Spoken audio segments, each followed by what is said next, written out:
Greetings, this is Vespasian and my very small, interesting, trusty sidekick. Hello, trusty sidekick. How are you doing? Very well. What are we doing today? What are all these? These is that's your present. Yeah. This is part 2 to our Gates of Antares vlog. Is that one of the modern terms that they use nowadays? What, vlog? Yeah. You're not doing a vlog. Well, a gaming vlog. It's like gaming vlog. Well, it is really, isn't it? No, it's not. It's No. it's kind of an unboxing.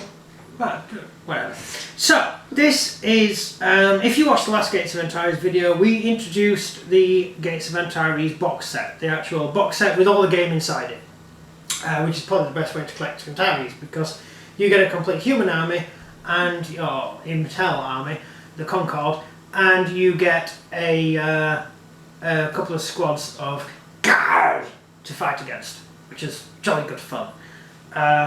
Yeah, that's an interesting one, isn't it? Yep. And here is our first actual project, Just in case which is the freeborn army. We rang up Warlord Games and got them to send us this, which is very nice. I am. Well, you did. You did. For my actual Christmas present, which was awesome. Although it was, they don't look like Romans. Yeah. So here we have some Roman centurions. A freeborn squad. Basically, we have a freeborn army, which is the command unit, 2 heavy weapons, two squads of normal infantry, two squads of elite infantry, and scout infantry. 1 squad of heavy weapons. Oh, you can tell. Oh, they are heavy weapons, aren't they? No? Where are they? Guys are guns. I explained in the last video basically what Gates of Antares is, and I explained a bit about how it sort of works. And this is the first army we're actually going to go into real detail on. I'm not going to tell you everything about it in one video. The freeborn. I'm just going to tell you basically what you get when you get the freeborn army. The freeborn themselves are not part of the Concorde, so they're not part of the nanotechnology army of humanity. Main humanity is infected with, they infected themselves with little nanotechnology machines which stop them from dying and basically connect them all together, so humans are basically one hive mind. They're like ants. And they have one big hive brain, and all humans are part of the machine. A bit like the Borg off of Star Trek, but not as cool. Because the Borg are really cool. Because they're like... I never got into... Scared. You didn't like Star Trek? Never got into it, no. I'm wondering, are you feeling that way? Yes. I mean, how can you not like Star Trek? I don't find it amusing. Yeah, there speaks the Farscape fan. What? Farscape, you like Farscape? I like a dwarf. Yeah, right, okay. Well, skip I like a all dwarf, that. I like everything. So, we've got... you threw me off there with that whole Farscape thing. You bring up the Farscape thing. Well, yeah, but you like it, so, you know. Yeah, so Gates of Antares, these are humans who are freeborn. They're not born within the Concorde. And the Concorde is where all the humans have a little machines implanted throughout their body, and they all think to each other, and if one human thinks it, he can let another human know what it is, and they all basically, it's all rather dystopian. That'd be 9. Yeah, really 9. But humans generally get everything they want, because if they want something, then the thing arrives for them. So they're quite happy to live that way. It's just, it does put a block on how humans can no longer advance. They're sort of stuck where they are. Although if enough humans want to go and make something, then they can put their effort into making it, or going and beating up some aliens and nicking it, and stealing it and reverse engineering it. This is all for free. Which is, in that case, for free, yes. Very much like the Romans, to be honest. The Romans never really invented anything. They stole other people's technology. Romans originally wore a little bit of leather armour, and then they met the Gauls. And the Gauls had invented the hauberk, the chainmail vest. And so they beat the Gauls up, and the Romans started using the chainmail vest. And then some Germans invented steel. And so the Romans actually bought steel from this German tribe and started using steel weapons. And I dare say they nicked the idea of roads from someone else, and they were equal opportunity thought criminals, really. They stole other people's ideas and made them Roman, including all the religions. That's why Rome didn't have one god. Early Rome didn't. They nicked everyone else's gods. So as they conquered an area, that area would have a god, and they'd say, "Hey, we'll have your god as well," and everyone was happy. That's basically how the Romans worked, and really Concord works much the same. They are one huge human force with all the humans in it, and some humans are designated soldiers, some humans are designated couch potatoes, and it's a pretty stagnant society. Couch potatoes? Yeah, they just sit and they're like you, they sit and play on a game all the time. Except in Concord, the game would be actually manning a robotic starfighter. Yes. You'd like that world, wouldn't you? You'd love to live in Concord. No. No? Are you sure you're not going to be playing humans? What? Oh, never mind. So here we have the freeborn. Now the freeborn are separate. They're not part of Intel, and I believe they're immune to the nanites. And usually when humans meet other humans, they infect the other human with nanites, a bit like the Borg, and the human becomes one of them. The freeborn don't get infected, they're immune to it. There are a few others. There's the Shard, for example. The Shard is a completely different group of humans that were originally part of the Concord. And they broke away, they got split up by warp storms and stuff, and they didn't meet humans for a while. And so by the time the Shard made contact again with humanity, with the Concord, the Shard was no longer compatible with the human Concord. So the two, one was using a different operating system to the other, and the two couldn't work together. One was using Mac, and the other one was using something invented by Bill Gates. Yep. Yeah. So they now don't get along because they can't interlock with each other. The freeborn, on the other hand, were never part of it anyway. They were descended from the original colonists far out into space, and they couldn't really be bothered with all that nanotechnology stuff, and so they live on the edges, and they have their own little empire going. Although they do tend to be mercenaries for some reason. I tend to find that advanced civilizations don't usually act as mercenaries. They tend to conquer the other civilizations. Yes. Yeah, especially if they've got better weapons and kit, they tend to,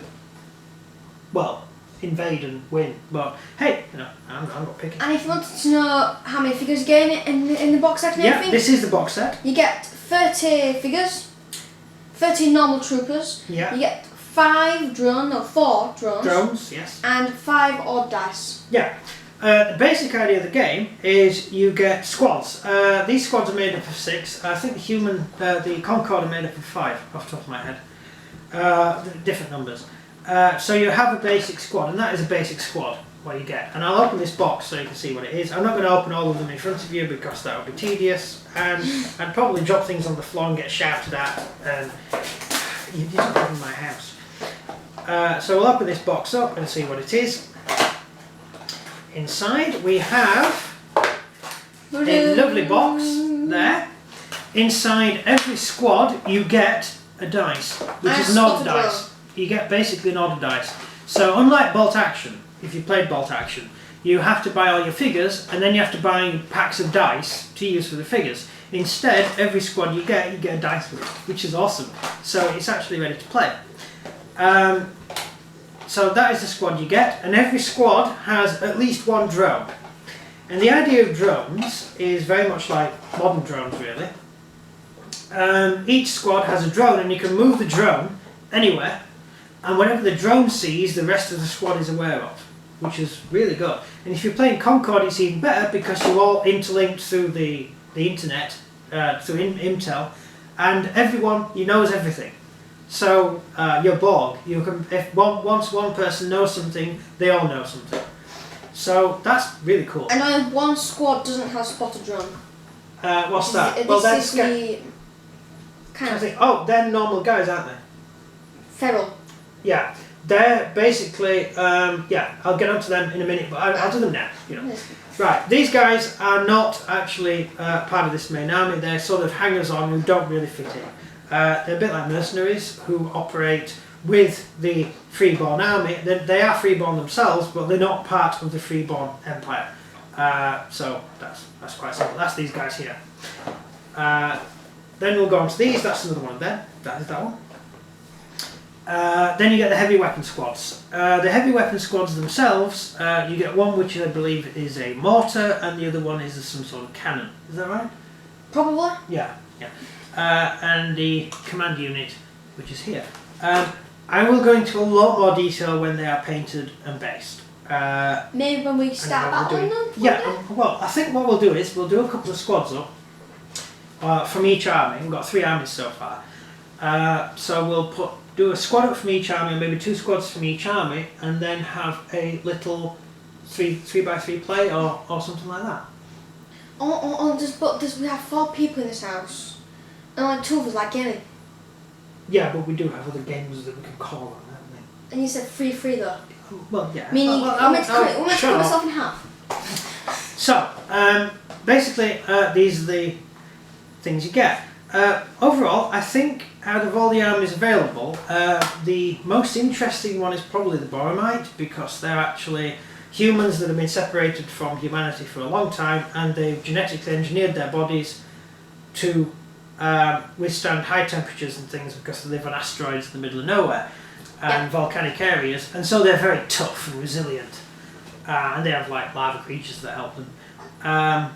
So they're quite interesting. These guys are the closest you're going to get to us, to modern humans, because they're free of the intel, and they're basically on the edges, on the fringes, fighting it out for themselves. Then you get Concord itself, who, well, they're basically Borg. Then you get the Garn, who are basically robots. And yeah, so it's going to be an interesting one. Yep. And the Algrin, of course, who are more lizard men, who really don't like Concord at all. They don't like humans. Or anyone. Anyone, no, they're pretty much equal opportunity haters, really. Them to everyone, really. Yeah, they don't like anybody. So this is the freeborn army. This is how it came when we ordered it, and it's quite nice and shiny. And it's going to be an interesting thing painting them up. Not sure what paint scheme I'm going to go for. I'm thinking of basing this entire game on a winter theme, because all our Hail Caesar stuff is based on either desert for the Parthians and all that stuff, and the Jews, or it's based on grass, and our Dark Age stuff is all going to be based on grass. So I'd like to do a different type of terrain that isn't desert or grass, and the nearest I can get is either something volcanic, which would sort of limit you as to only using that for sci-fi, or snow, which would be also quite interesting. Yep.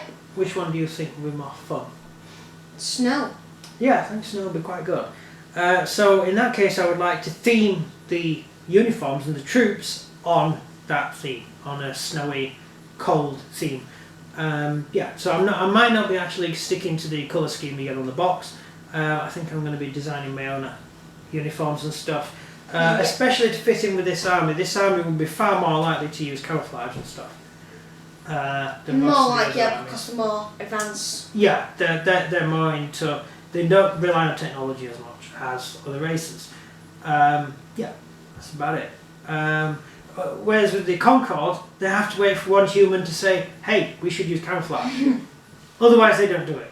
They have to wait for one human to have the idea before they suddenly say, all people will now do this. What happens if one of them come up with a camouflage idea, and somebody starts relaying ideas to him, making him lose his thought? Then they never use camouflage. That's what probably keeps happening constantly. I mean, what happens if you're about to get shot and you go, if only I had camouflage, bang! And then that message never gets passed on. So then you lose it. Whereas, no, it says, if only I've had... Yeah. So if you only, so you've got these guys. One of the guys actually says, you know what? It's a desert planet. Perhaps we should wear some sort of desert camo. and then they land on the planet already in the gear. Doesn't occur to normal Intel-controlled humans, the Concord humans. They're just a bit sick, really. We're very negative towards Intel, aren't we? We don't like Concord at all. It's just... Well, somebody's going to have to play them. Yeah, but they're just the natural idiots on the battlefield. They're like your Imperial Guard in 40k. They're the guys who always get shot. You know you're not going to stand a chance against the Chaos Squad that's advancing towards you. You're all going to die anyway. They're just the standard guys. You just have to take as much out as you can. Yeah, just basically hold on. So yeah, these are going to be interesting little army to play, and it's certainly going to be fun to paint up. And that's the end of that one. Do we have any more ideas or things to say? No, that's everything about freeborn. No, we need to wait until we actually paint them up, and then we'll explain the weaponry they've got. Each race generally has its own special weaponry, but they all use pretty generic weaponry. So one might use plasma, one might use something else, but the weapons are the same sort of damage. So you all have a standard type of weapon, and then there's... I'm guessing that these guns are probably just... They're all just these are more mag. like... Yeah, these are more like your pulse weapons used by the Tau in 40k. I should stop likening this to 40k, I really should. I know it's the same designer, but yeah, but, for those of you who don't know anything about Gates of Antares, they're nearer to Tau than anything else. It's great. The card more nearer to the Gar, more nearer to Orcs, and the Concord are nearer to your Space Marines or Imperial Guard. In fact, Concord have guys who are as good as Space Marines, with really good save and really good armour, and really rubbish like Imperial Guard. So they're basically the Empire, but not as cool, because they don't have the Inquisition and stuff. So I like the Inquisition. I like the Inquisition because you get to have a separate squad of Terminators that you can actually have doing its own thing. I don't know if anyone who's watching this video has actually played Space Marine the game, but the Inquisition at the end of it takes the guy who saved everyone on that planet. Yeah, well, that's the Inquisition for you. And anyway, the guy was mad. He did go insane. He was actually insane. Yeah, if it weren't for him, then there wouldn't be the planet. Yeah, but what if his brain accidentally breaks open and 1,000 demons come out? You shoot him. Well, that's a bit late by then, when you've got bloodletters spilling across the battlefield. You burn him. Right, so yeah, you just wait until it all goes wrong. Yeah, rogue telepaths, bad thing in 40k, because rogue telepaths can act as gateways to the Amatrium, to the creatures that live in the alternate dimensions. And they spill out from the warp into real life and mess you up. And interestingly enough, the way you get around I mean, they are spaceships, these guys have spaceships, but the main way you get around is through stargates. Well, are they called stargates in the game? Webway gates. Probably not. Yeah, webway gates. Stargates is to They are stargates, a Rosen bridge, a wormhole, a bridge between one place and another without travelling through the space in between. So you walk through a hole and then you appear on another planet. Quite simple. And so that is a very quick way of getting around in this universe. The downside to that with the backplot is the webway gate, the webway itself, the tunnels are becoming unstable. And that is part of the backplot to the game, which you will find out more when we get to playing it, and we'll let you know what's going on. So yeah, it's going to be quite interesting, and I look forward to warp demons in future. I'm not. Great. I'm not enjoying. You know, they're my favourite things. No. Yeah, I love the game where we were playing Imperial Space Marines against who was it? Orcs? No, Eldar. Yeah, and there were no Chaos guys involved, and in the end, Chaos took over the planet. Yeah, because and they weren't even in the game to start. Who's playing Eldar now? It was a librarian. Yeah, was it me who did that? Yeah. So I was there, about to use my special skill to use your powers. Kill everyone, right? I rolled snake eyes, I think. Yeah. And yeah, spawned like 1,000 bloodletters everywhere. Well, that's how like enough. Yeah. And then they killed everyone. Yeah, his brain exploded and created a hole in the warp, and demons fell out and slaughtered everyone on the battlefield. And yeah. And no one was working with each other, all on their own. Yes, and we were fighting a campaign at the time, and Chaos wasn't even part of this campaign. And so suddenly they took over an entire planet in the campaign. So we then had to create an entire new army for the thing, which was fun. Introduce a new army. And hopefully that's the sort of thing we're going to be doing with this. So we're going to be seeing a lot of interesting stuff with this. I'm going to get them painted up and then show you what they are, and then we're going to show you how to actually play the game. There are a few videos online. If you go to Warlord Games, there's a few videos telling you how to play, and we're going to do a few with our armies, and hopefully it'll give you a good idea of how the game plays. And I hope this becomes a popular thing, because this is a really cool project. Also, just that. Yes. Because when we ordered this, we thought it was going to be a nice shiny box. Yeah. But they run out of that. Yeah, they ran out of shiny boxes. Yeah. So here we are, and new project. We seem to be doing quite a few new projects recently. 1, 2, 3, 4. 4 new projects. 4th new project we've started within in the last 3 months. But hey, that's gaming. That's what happens to you when you sell all your 40k collection and you have spare cash. Was that ages ago though? Yeah, no, but it's taken us that long to sell it all. Well, or to buy all the stuff we want. Some people don't buy them. No. Actually, I've still got my blood letters downstairs. I think we're saving them. They're mine. Yeah, I know, but we're not going to be selling them because they're like... That's for your painting, because I was really bad at painting. You were about so 6 bad at painting. when you painted those blood letters, no. And they're bright orange with gloss, with I think. Pink swords. Pink swords, yeah. You were going through a phase, I think. Not a brilliant phase. They look cool when I was painting them. Yeah, I think I'm going to paint these guys yellow and bright orange. In that case, I think they're the best colours to paint them. It's just going to become so cool. So that's it. Thank you very much for watching, and over to you. Okay, ready? Click like if you like the video. Leave subscribe if you want to subscribe. Or well, people already played it, probably already have. And comments down below for any Q&A questions if you have any questions, or just nice comments. And that's everything from me. I don't know if that's everything from him yet. Now I'm gonna breathe. Yeah, that's been absolutely fine. Thank you very much for watching. I hope you look forward to seeing these all based up and painted, and then you're going to see me using this army against these rubbishy humans. No, I'm playing that. No, you're not playing these. Well, if you're playing Saxons, I don't see why I should have to play them. You wanted to play Vikings! Yeah. Typical. Right. Right.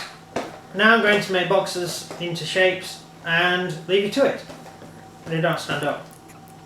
Bye.